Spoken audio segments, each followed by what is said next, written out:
Hello everyone. आज हम discuss करेंगे टेक्सचुअल अप्रोच डिस्कस कर सकते हैं और टेक्सचुअल अप्रोच भी हम डिस्कस कर चुके हैं। आज हम थर्ड अप्रोच डिस्कस करेंगे, वो है इंटरप्रेटिव अप्रोच। इंटरप्रेटिव मेथड में क्या होता है? जो टेक्सचुअल अप्रोच है, कॉन्टेक्सचुअल अप्रोच है ना, वो नॉट फ्री फ्रॉम इंटरप्रिटेशन, मतलब उसके पीछे हम बायस रहते हैं, मतलब not possible to do away the pre assumption. क्यों? हमारे उसके पीछे प्री अजम्पशन होते हैं कि सपोजिशन होते हैं कि हम सबसे पहले अजम्पशन कर लेते हैं या तो या करेक्ट नहीं होंगे, पता नहीं करेक्ट होंगे, किसने लिखे हैं, कैसे इंटरप्रेट किए हैं और किसने लिखे हैं, ऑथर ने लिखे हैं या नहीं लिखे हैं। तो ये काफ़ी रिलीवेंट सा, मतलब काफ़ी डिस्कशनफुल नहीं रहता कि हम डिस्कस नहीं कर पाते फर्दर। बट पॉल जी बोलते हैं कि सरप्लस ऑफ मीनिंग निकल सकता है, एग्जिस्ट होते हैं। सरप्लस का मतलब होता है कि उसमें एग्जेजरेटेड करके चीज़ों को डिस्कस करना बाय द ऑथर और बाय द ऑथर और other person also. But author को पता नहीं है कि अदर्स इसका क्या मीनिंग निकाल रहे हैं, ठीक है। ऑथर्स ने अपने लिए लिखा हो, बट अदर पर्सन उसका क्या मीनिंग निकालते हैं, इसमें हम डिस्कस नहीं कर पाते, किसमें? टेक्सचुअल कॉन्टेक्चुअल में। बट इंटरप्रेटेटिव में हम काउंटर डिस्कशन करते हैं। अगर उन्होंने कुछ बोला है तो उसके बारे में हम लिखते हैं कि उनका क्या व्यू होगा, क्या व्यू हो सकता है। तो उसमें क्या होता है कि न्यूअर एविडेंसेस हम सर्च करते हैं। न्यूअर एविडेंसी और आर्ग्यूमेंटेशन जो है, अदर पर्सन जो है, हिस्टोरियंस हैं या वेस्टर्न पॉलिटिकल थॉट्स हैं, वो इनकी हिस्ट्री को, बैकग्राउंड को सर्च करके और काफ़ी चीज़ों को, अदर चीज़ों का, हम न्यूअर एविडेंसेस को हम इसमें लिखते हैं और आर्ग्यूमेंट इसमें डालते हैं, ठीक है। तो जो रोलैंड बार्थेस, वो क्या बोलते हैं कि जो टेक्स्ट हैं वो मल्टी डायमेंशनल स्पेस हैं, क्योंकि उसमें जो हमने लिख दिया उसमें स्पेस रह जाता है कि काउंटर आर्ग्यूमेंट लिखने का और उसको इंटरप्रेट करना का। क्योंकि एक पर्सन इंटरप्रेट उसको पॉजिटिव वे में कर सकता है, एक उसको नेगेटिव वे में भी कर सकता है। उसमें वेराइटीज़ ऑफ राइटिंग होती हैं, उसमें ओरिजिनल कुछ नहीं होता है, उसमें क्लैश और ब्लेंडिंग की संभावना बहुत ज़्यादा होती हैं। तो इसलिए important of studying political thought का क्या क्या है, क्योंकि ये हिस्टोरिकली अटैच्ड है, relevant for all the times हैं और क्रिटिकली इवेल्यूएट करे जाते हैं with the help of assumptions, with the help of politics और हेल्प टू इम्प्रूव इट। तो आपने देखा कि आप सबसे पहले हमने टेक्सचुअल अप्रोच डिस्कस किया, फिर कॉन्टेक्सचुअल, फिर इंटरप्रेटेटिव। उनमें सबसे ज़्यादा मीनिंगफुल क्या रहेगा? इंटरप्रेटिव रहेगा, क्योंकि उसमें काउंटर आर्ग्यूमेंट भी पूछे जाते हैं। और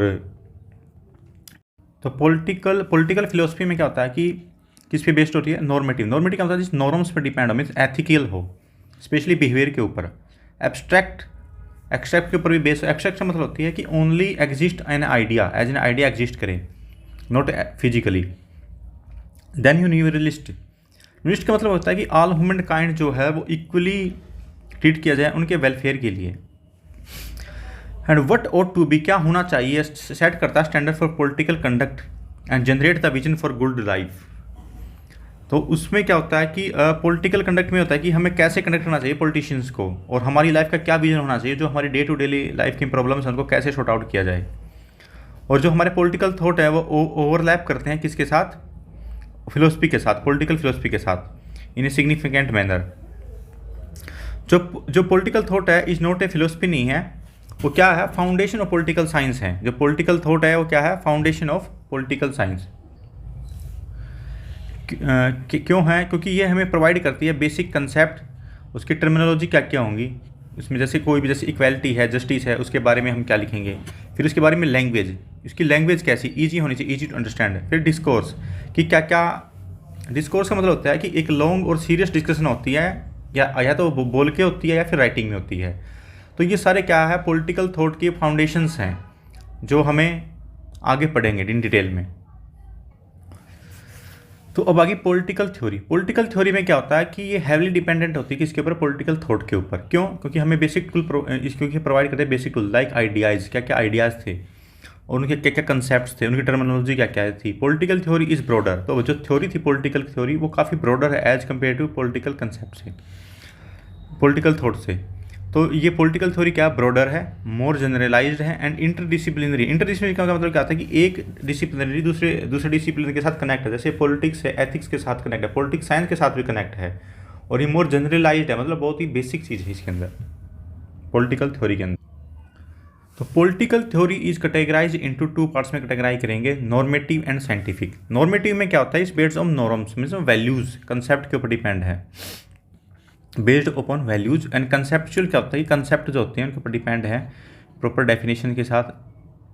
इवैल्यूएटिव क्वेश्चंस, इवैल्यूएटिव क्वेश्चन क्या होता है कि जैसे कोई भी थ्योरी आए उसके बारे में काउंटर क्वेश्चन पूछ सकते हैं नॉर्म से इसके अंदर, जैसे एथिक्स है, जैसे हमें ऑनेस्ट क्यों होना चाहिए, honesty is the best policy, क्यों अगर हम करप्शन करेंगे या फिर कुछ गलत करेंगे हमारे साथ भी गलत हो, ये नॉर्मेटिव है, नॉर्म सेट्स हैं। साइंटिफिक में क्या होता है कि ये पॉजिटिविस्टिक होती है और एक्सपेरिमेंट पे बेस होती है कि जो हम एक्सपेरिमेंट करते हैं उसका आउटपुट क्या होगा, फाइनल रिजल्ट क्या होगा। और जो एक्सपेरिमेंट होते हैं प्रैक्टिकल होते हैं, not based on only idea. और क्या है, डाटा ड्रिवन होता है कि डाटा फैक्ट्स के ऊपर डिपेंड होती हैं चीज़ें।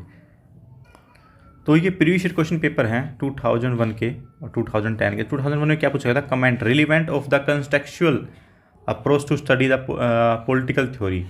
तो रिलीवेंस बताने की जो कंटेक्चुअल अप्रोच बताई थी मैंने पॉलिटिकल थ्योरी में, जैसे उसमें क्या होता है कि हम डिस्कशन कर सकते हैं डिटेल में। एंड जो पॉलिटिकल थ्योरी में हमें क्या होता है कि फैक्ट्स डेटा ड्रिवन होती है, तो उसको रिलीवेंट कर सकते हैं, अभी पढ़ा था हमने। कमेंट में क्या लिखेंगे, पर्सनल इज पॉलिटिकल, ये एरिस्टोटल ने बोला था, तो आप उसको एलिब्रेट करते हैं जो भी एरिस्टोटल के थॉट्स इसके रिगार्डिंग। तो ये 2 क्वेश्चन है जो प्रीवियस ईयर क्वेश्चन पेपर थे, आप इनको लिख के मेरे को मेल आईडी पे सेंड कर सकते हैं।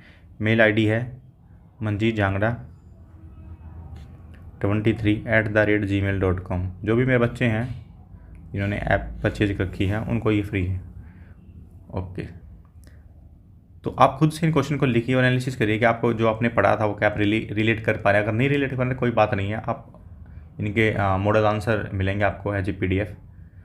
एंड ये काफ़ी इजी टू राइट होगा, उसको अगर आपको नहीं रिकॉल कर पाए तो एक बार रिवाइज कर लें चीज़ों का, then you will recall easily and then you can write. Thank you.